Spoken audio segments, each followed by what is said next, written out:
ఉండాల్సిందే అని చెప్తున్నారు. ఏంటి రాబోయే రోజుల్లో ఎలా ఉండబోతుంది? నేను అనుకోవటం ఇంకా కొన్ని ఎక్కువ రోజులే పట్టచ్చు. ఇప్పుడు మీరు చూడండి, ట్రంప్ స్వేరింగ్ ఇన్ సెరమనీ రోజునే దాదాపు 80 ఎగ్జిక్యూటివ్ ఆర్డర్స్ సైన్ చేశారు. అవును.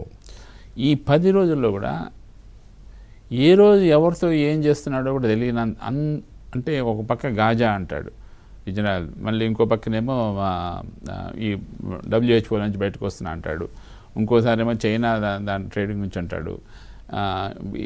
ఇప్పుడు అలాగే ఇల్లీగల్ ఇమిగ్రెంట్స్ డిపోర్టేషను, ప్రతి ఇష్యూని కూడా ఎగ్జిక్యూషన్లోకి వెళ్ళిపోయాడు. డే 1 నుంచి డే 2లోకి వచ్చేప్పటికి డే 2 నుంచి డే 3లోకి వచ్చాడు ప్రతిరోజు. అంటే నాకు తెలిసి ట్రంప్ వెనకాల వాళ్ళు ఎంతమంది ఉన్నారో తెలియదు. Maybe government employees or maybe non government employees, they must be working last 2 years ఇదే పని మీద ఉన్నారు. అంటే ఎంత కాన్ఫిడెన్స్గా ఉన్నాడో ట్రంప్.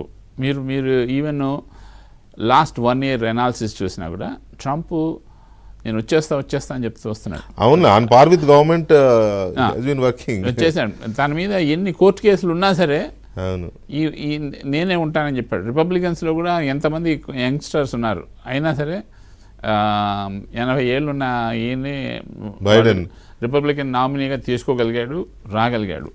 సో ఇది ఇంకా కొన్నాళ్ళు ఉంటుంది.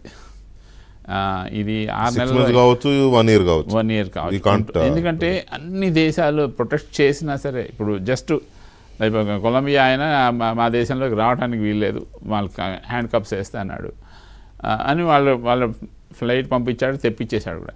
అయినా సరే వాళ్ళ మీద విపరీతమైన టారిఫ్స్ పెట్టేసేసి ఇప్పుడు కెనడా మీద, కొలంబియా మీద, మెక్సికో మీద, చైనా మీద పనామా కాలువను లాగేసుకున్నాడు. అంటే ఎటించి ఎట్టిపోతున్నాడో కూడా తెలియట్లేదు, ఇవన్నీ ఉంటాయన్నమాట.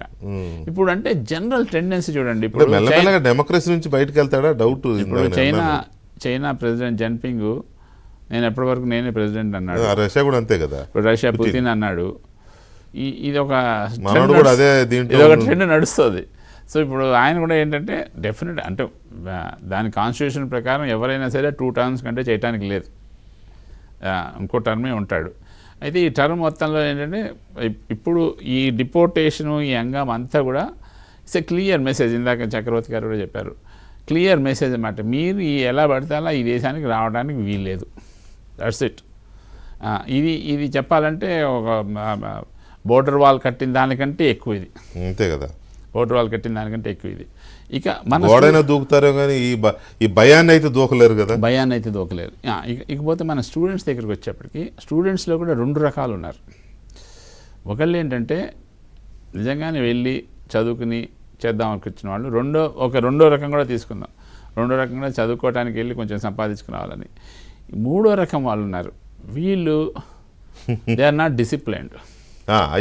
ఇది చాలా ఎక్కువ ఉంది, ఇండిసిప్లిన్ బాగా ఎక్కువ ఉంది మన వాళ్ళకి. ఇండిసిప్లైన్డ్ పీపుల్ బాగా వచ్చేసారు. లాస్ట్ 10 yearsలో స్టూడెంట్స్ వస్తున్నారు, మన వాళ్ళ పనులు వాళ్ళు చేసుకుంటున్నారు, వాళ్ళకి ఎలాంటి ప్రాబ్లం లేదు. అయితే అమెరికన్ రూల్స్ కూడా సపోర్టింగ్గానే ఉన్నాయి. ఇప్పుడు అక్కడ మాస్టర్స్ చేసిన వ్యక్తి పాస్ అయ్యి డిగ్రీ చేతిలోకి రాగానే ఇంటికి రావక్కర్లేదు. 60 days ఉండొచ్చు ఆ దేశంలో. 60 days లోపల అతను ఉద్యోగం సంపాదించుకోవాలి. అతను 60 days ఉండటమే కాకుండా అతనికి 3 ఏళ్ళ వరకు ఓపీటీ ఇస్తారు. సో అతనికి 60 days టైం ఇచ్చి ఓపీటీ పర్మిషన్ ఇచ్చారంటే ఆ దేశం గౌరవిస్తుంది. నీకు అవకాశాన్ని ఇచ్చినట్టే అనమాట. సో దాని ప్రకారం వెళ్ళాలి. ఇప్పుడు చాలామందికి ఏమవుతుందంటే అవి 3 ఏళ్ళలో కూడా H1 పికప్ అవ్వదు.